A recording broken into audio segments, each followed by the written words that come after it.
Sir ऐसा होता है कि लाइफ में एक बार कुछ अचीव करने के बाद हमारी लाइफ एकदम स्टेगनेंट हो जाती है, मतलब कोई गोल ही नहीं बचता है लाइफ में। जैसे कि आपने अपने एक सेशन में कहा था कि हम खुश होते रहते हैं कि 10 साल पहले मैंने एक छक्का मारा था, और आपने जैसे बोला था कि लाइफ में मतलब 100 छक्के क्यों नहीं। लेकिन ऐसे सर नहीं हो पाता, एक बार अचीव करने के बाद लगता है कि एवरीथिंग इज गुड, ठीक है चल रहा है। तो जैसे मैं जॉब करती हूँ, तो I am happy with my job. ऐसा नहीं है कि मैं जॉब में हैप्पी नहीं हूँ, लेकिन ऐसे बैक ऑफ द माइंड चलता रहता है कि मुझे कुछ और करना है, मुझे अपना खुद का एक बिजनेस करना है। बट फिर लगता है कि कोई आइडिया नहीं है, और जॉब अच्छा ही है, you are getting everything whatever you want. So sir इसका क्या सॉल्यूशन है? जो भी आपका सबसे बड़ा गोल था या गोल थे वो आपने अचीव कर लिया है, and you are living a dream life from the perspective of millions of other people, जिसके लिए वो लोग कॉम्पीट करते हैं, जिसके लिए वो लोग कोशिश करते हैं, वो सब आपको मिल चुका है। But still you are not completely satisfied with the thing that you are doing and you want to do something on your own. Back of mind में हमेशा चलता रहता है। द पॉइंट इज कि क्या करें। तो ये आइडिया कौन सोचेगा आपके लिए, that is a big question. कि आप कह रहे हो कि अभी आइडिया नहीं है मेरे पास में कि मैं क्या करूं, तो ये आइडिया कहां से आएगा, कैसे आएगा ये आइडिया कुछ भी करने का, या ये इंस्पिरेशन कहां से आएगी कुछ भी करने की? क्योंकि आप ऑलरेडी अपने कंफर्ट जोन में हो, आप ऑलरेडी एक कंफर्टेबल सैलरी ड्रॉ कर रहे हो, एक अच्छी ऑर्गेनाइजेशन में हो जहां का वर्क एटमोस्फेयर अच्छा है, सब कुछ बढ़िया है। तो उसको छोड़ करके अपना कुछ करना मतलब एक बहुत बड़ा टास्क, जीरो से वापस से सब कुछ शुरू करना होगा। Yes sir. और बिजनेस में आपको पता ही होगा, ग्लोबली बहुत सारे सर्वेज हुए हैं जहां पे पता लगा है कि 90% of the businesses fail with in 3 years। तो अब सवाल उठता है कि ये आइडिया कहाँ से आता है, कैसे आता है, और ये इंस्पिरेशन कहाँ से आती है? आपको क्या लगता है ये आइडिया कहाँ से आएगा आपको, अगर कभी आया तो? मुझे लगता है कि कोई जैसे प्रॉब्लम है जो मैं अपने आसपास फेस कर रही हूँ, या मैं लोगों को देख रही हूँ कि वो लोग फेस कर रहे हैं, और ऐसा लगता है कि मैं शायद कुछ अपना स्टार्टअप करके क्या मैं वो प्रॉब्लम का सॉल्यूशन परमानेंटली निकाल सकती हूँ। व्हाई नॉट, बताओ एनी प्रॉब्लम्स जो आप फेस कर रहे हो या आपको लगता है कि आपके जैसे और भी लोग फेस कर रहे हैं, उसको देखते हैं बिजनेस मॉडल में कैसे कन्वर्ट करेंगे। बताइए।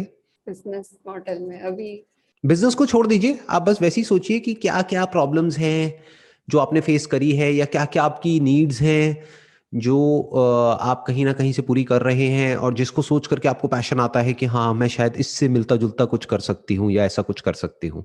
एनवायरमेंट को लेके सर हमेशा आता है। मैं थोड़ा नेचर लवर हूँ, तो लगता है कि ये जो पॉल्यूशन हो रहा है, या फिर ये जो कचरा इधर उधर देख के बहुत खराब लगता है। लेकिन बहुत सारे इनिशिएटिव गवर्नमेंट ने भी लिया है, तो लगता है कि शायद इसका कोई सॉल्यूशन ही नहीं है। अभी हम एक स्टेप आगे बढ़े, जहां पर भी अभी हम थे उससे हम एक स्टेप आगे आ गए। अब आप ये कह रहे हैं कि आपको एटलीस्ट ये पता है कि आपका पैशन क्या है, यानी you are basically a nature lover. Gardening का भी शौक है आपको, करते हो आप खुद? Yes sir, yes sir. मतलब दो तरह के नेचर लवर होते हैं, एक वो होते हैं जो कहते हैं कि माली को बोल दिया चल भाई ध्यान रख पौधों का और पानी दे और ये कर वो कर, आप खुद करते हो यस सर। और आपको अच्छा लगता है वो करके। यस सर, बहुत अच्छा लगता है। अच्छा, तो इसी से क्या कनेक्टेड हो गया, फार्मिंग भी कनेक्टेड हो गया? एक्चुअली सर मेरा बैकग्राउंड भी है, मतलब मेरे दादा परदादा।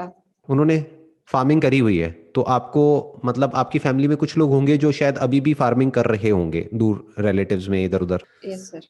तो उससे रिलेटेड कुछ क्यों नहीं करते?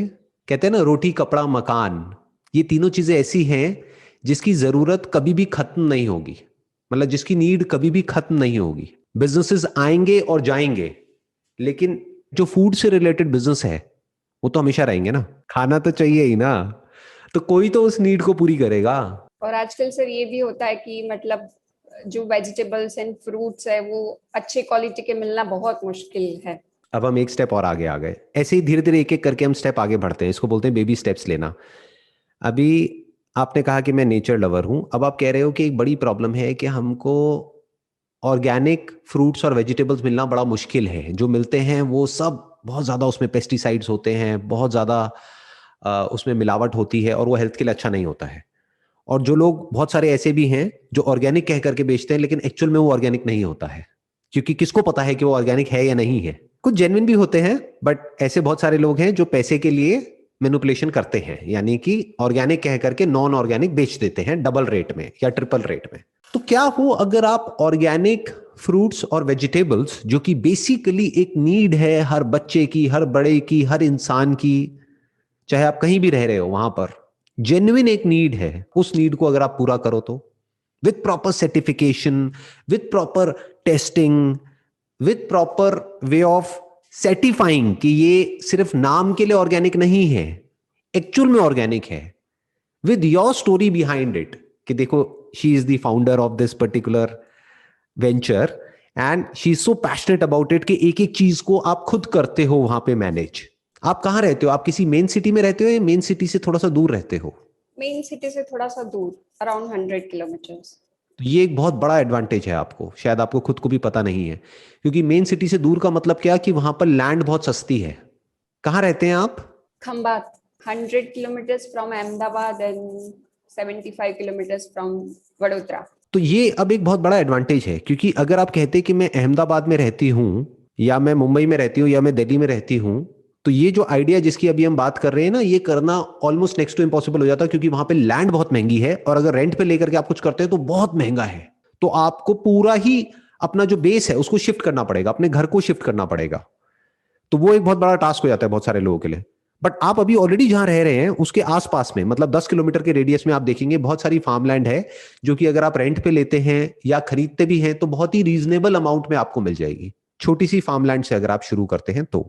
और बेसिकली क्योंकि आप अहमदाबाद के पास में हैं तो अपने 100 किलोमीटर के रेडियस में आप इसको सप्लाई कर सकते हैं, ये जो भी आप प्रोड्यूस करेंगे। अब क्या क्या किया जा सकता है? बहुत कुछ किया जा सकता है। शुरू में आप ज्यादा कुछ करने की बजाय आप बिल्कुल टारगेटेड किसी फ्रूट या वेजिटेबल या मिल्क या किसी भी ऐसी चीज से आप शुरू कर सकते हो जिसके लिए आप बहुत ज्यादा पैशनेट हो, जो आपको पर्सनली बहुत पसंद है। क्योंकि और कुछ नहीं तो और कोई ले ना ले, आपके घर में तो आपको ऑर्गेनिक वो चीज खाने को मिलेगी, तो बुरा थोड़ी ही है। तो आप ये मत सोचो कि मैं कोई बिजनेस कर रही हूं, आप ये सोचो कि जीने के लिए हमको खाना चाहिए, यानी सर्वाइवल के लिए आपको आपकी फैमिली को खाना चाहिए, दैट टू अच्छा खाना चाहिए। क्योंकि ये जो पेस्टिसाइड्स हैं, केमिकल्स हैं, इसकी वजह से कैंसर तक हो जाता है, बहुत सारी बीमारियां हो जाती है जो हमको पता ही नहीं लगती हैं।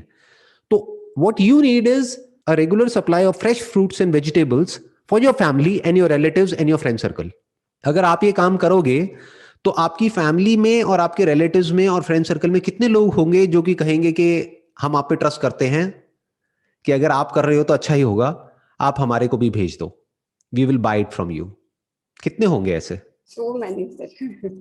तो आपका बिजनेस तो शुरू हो गया। ऐसे तो बिजनेस शुरू होता है। मॉडर्न तरीके से आप फार्मिंग कर सकते हो। आपका बैकग्राउंड क्या है? एजुकेशनल क्वालिफिकेशन क्या है? क्या किया हुआ है आपने? Sir I am an engineer.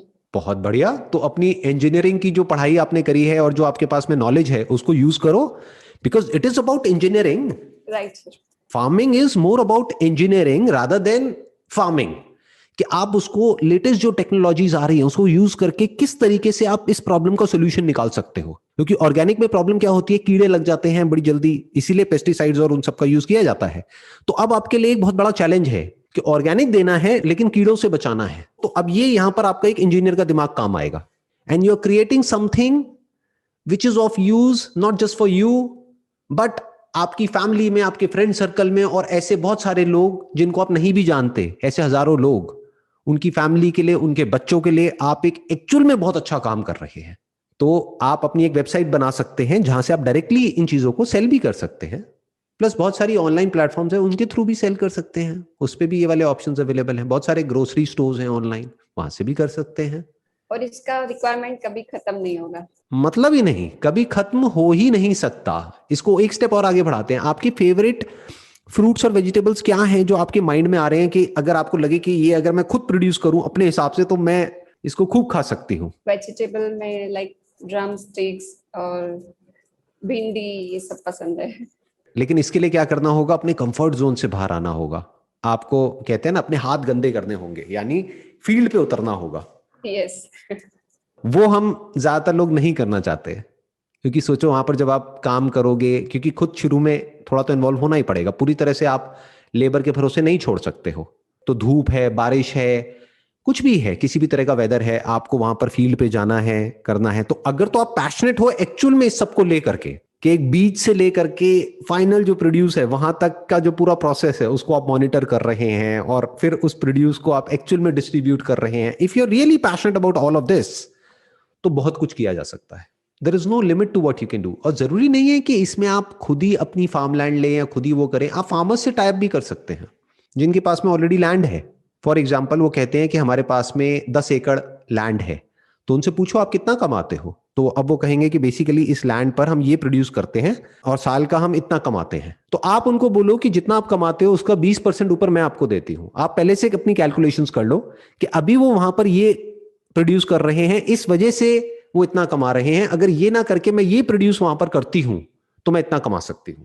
तो आपको लैंड में इन्वेस्ट करने की जरूरत नहीं है, लैंड रेंट पे लेने की जरूरत नहीं है, खरीदने की जरूरत नहीं है। इस तरह से आप बहुत सारे फार्मर्स से टाई अप कर सकते हो। आप क्या बोलोगे उनको, मशीनरी हम देंगे आपको, लैंड आपकी, प्लस आपको मिनिमम गारंटी देंगे कि अभी आप मान लो महीने का 50,000 रुपए कमा रहे हो तो 60,000 रुपए की गारंटी मेरी, मैं लिख करके आपको दे रही हूं कि 60,000 रुपए महीना आपको मिलेगा। आप जैसे काम कर रहे थे अपने फार्म पे वैसे ही करोगे, you will get 60,000 rupees plus you will get share in the profit also. कि अगर मान लो हमने इस लैंड से 2 लाख रुपए कमाया तो उसमें भी 10% आपको मिलेगा। तो आपको कितना मिला, अभी 50,000 मिल रहा था, प्लस 60,000 की मैंने गारंटी दी, प्लस 20,000 और, यानी 80,000 रुपए। तो आपको 50,000 नहीं मिलेगा, 80,000 मिलेगा। Actually, I can start this. Actually, my father owns land. अच्छा, ओ फिर तो बहुत आसान हो गया आपके लिए, फिर तो बहुत ही आसान है, फिर तो कुछ करना ही नहीं है। और क्या घर से बहुत दूर है या आसपास ही है जो लैंड नहीं, है? आसपास ही है। तो आप आराम से जा सकते हो, कर सकते हो, वहां पे मॉनिटर कर सकते हो। अब बस अपने घर वालों को कन्विंस करना बड़ा मुश्किल होगा इसके लिए, क्योंकि वो कहेंगे तुम्हारा दिमाग खराब हो गया है क्या। Exactly. It's okay. I'll try. हाँ हाँ, नो प्रॉब्लम। देखो, इसको प्रेशर लेकर के मत करना, जो भी करो, और जरूरी नहीं है अभी करना है, may be after 2 years 5 years 10 years, कभी फ्यूचर में भी कर सकते हो, अगर कभी अंदर से आए तो, इंस्पिरेशन आए तो। बट द पॉइंट इज किया जा सकता है। मैं पैरेलल भी स्टार्ट कर सकती हूँ जब तक मतलब मेरा सेटअप ना हो जाए पूरा। व्हाई नॉट, वो भी हो सकता है, क्यों नहीं हो सकता, है ना। कि आप जॉब कर रहे हो लेकिन वीकेंड्स पे आप वहां पर जा रहे हो, जा करके मॉनिटर कर रहे हो, और अपनी टीम आपने रख ली। शुरू में किसी एक पर्सन को भी रख लिया जो कि रिलायबल है, उसको रख लिया सुपरवाइज करने के लिए, और बाकी जो लोग हैं काम करने वाले वो तो है ही वहां पर फील्ड पर, वो लोग काम कर लेंगे। तो ये भी हो सकता है, साइड बाय साइड भी किया जा सकता है। मतलब एक तरह का एक्सपेरिमेंटेशन हो गया। फिर अगर इंटरेस्ट आने लग जाए तो फुल टाइम इसमें स्विच कर जाओ। यानी अगर इंटरेस्ट आने लग जाए और यहां से पैसा आने लग जाए उससे ज्यादा जितना कि आपको अभी अपनी करंट जॉब से आ रहा है, तो आप स्विच कर सकते हो। लेकिन अगर ऐसा ना हो तो मत करो स्विच। साथ साथ में जॉब चलती रहेगी, साथ साथ में ये भी चलता रहेगा, और अगर अगले 10-20 साल 30 साल तक भी ऐसे ही चलता रहे तो भी उसमें बुराई क्या है, अच्छा है। एटलीस्ट इतना तो प्रोड्यूस हो जाएगा कि आपकी फैमिली, आपके फ्रेंड, सबको वहां से एक फ्रेश फ्रूट्स एंड वेजिटेबल्स की जो सप्लाई चाहिए हर महीने की, वो वहां से पूरी हो जाएगी। इस तरह से भी सोच सकते हो। You can balance both the aspects of your life. एक प्रोफेशनल लाइफ हो गई जो जॉब पे है, ये आपकी पर्सनल लाइफ हो गई, अपना एक पैशन हो गया जिसको आप फॉलो कर रहे हैं, तो दोनों चीजें हो गई। You can get the best of both worlds.